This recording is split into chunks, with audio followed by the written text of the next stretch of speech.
My parents gifted my sister a new car while I got nothing on Christmas. When I scratched the lottery ticket I planned to give them. Their perfect family of 3 will stay perfect. So I guess I was just born to be the disappointment, huh? I spit the words out before I can stop myself.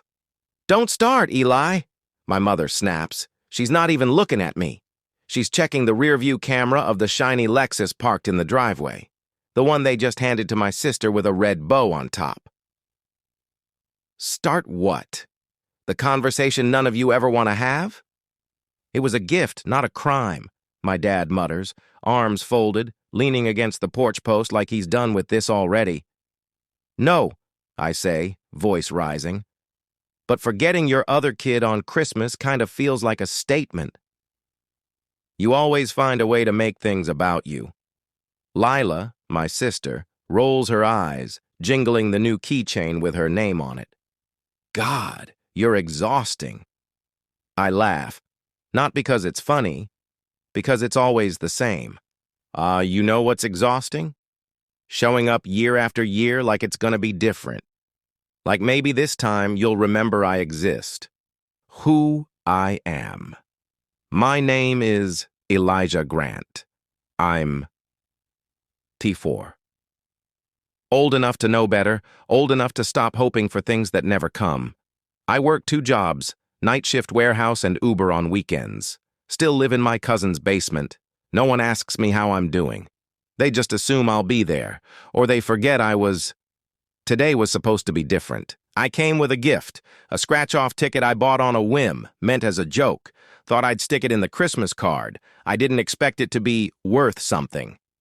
But when they handed Lila a brand new car, and I got nothing, not even a mug with my name on it, I kept the ticket in my pocket. Now I'm wondering if fate handed me a trade. Meet the family. Dad, Paul, 54. Cold. The kind of man who thinks paying the bills is the same thing as parenting. He hasn't hugged me since I was 12. Mom, Diane, 52. Sweet to outsiders, sharp-tongued to me. She loves being the glue, even as she's the one cracking the glass. Lila, 21.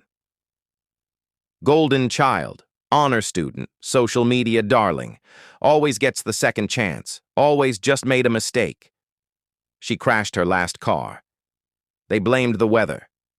You co-signed a $35,000 loan for her without even blinking. I say, staring at them both. But when I needed a $2,000 deposit to move out of a roach-infested apartment, you said you didn't have it. Mom looks uncomfortable now. That's new. She's in school. She needs to get around safely. Dad grumbles. I work nights. I bark. I walk through alleys and past drunk guys pissing in the street, but that's not safety you care about. Lila scoffs, pulling her coat tighter. God, you sound jealous. Yeah, I say, stepping forward, quiet now. I guess I am. Not of the car, of the feeling that you're wanted. Dad is checking out of the conversation already. Mom's lips are pursed. She knows I'm right, but she won't say it. I paid rent here for 3 years, I add.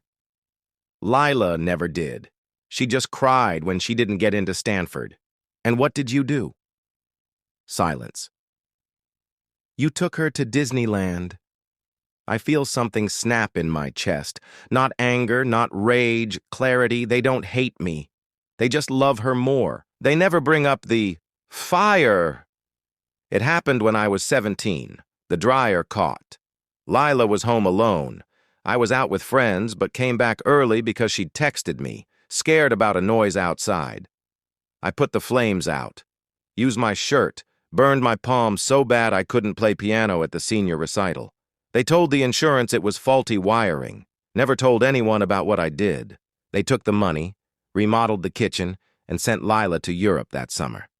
I still have the scars, but they only remember the upgraded backsplash. I pull the scratcher from my pocket, $50,000. I haven't told anyone, haven't claimed it. I was going to give it to them. But now, instead, I set a flash drive on the kitchen table. Inside, voicemails, old text messages, even one video I took when I overheard Lila laughing about how she manipulated Mom into blaming me for something she broke. Just so you know, I say, calm now. You might want to check that before your little holiday toast. What is this? Mom picks it up. Proof, I say, of who she really is, of who I've always been. Lila grabs for it. I step back. You all finally hear me now? Or do you need another file? Dad yells.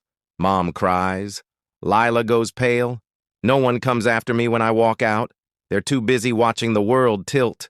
I sit in my car. Not new, not fancy, but mine. The scratcher sits beside me. I'll cash it tomorrow. I'll finally get that apartment, maybe even take that music class I keep pushing off. My phone buzzes. A text from Mom. Can we talk sometime? I'm sorry. I mean it. I stare at it. No reply yet. But maybe later. Maybe. It's not about the money. It's about being seen. Heard. Counted. They'll never be the family I imagined. But maybe I don't need them to be. I roll the window down. Cold air rushes in. I smile. This time, I didn't get left out. Because sometimes peace comes not from fixing the family, but freeing yourself from it. And if it were you? What would you do if the people you loved the most made you feel like nothing? Would you still buy them gifts? Would you still beg to belong? Would you? If this story speaks to you, I'm listening. And so are a lot of others.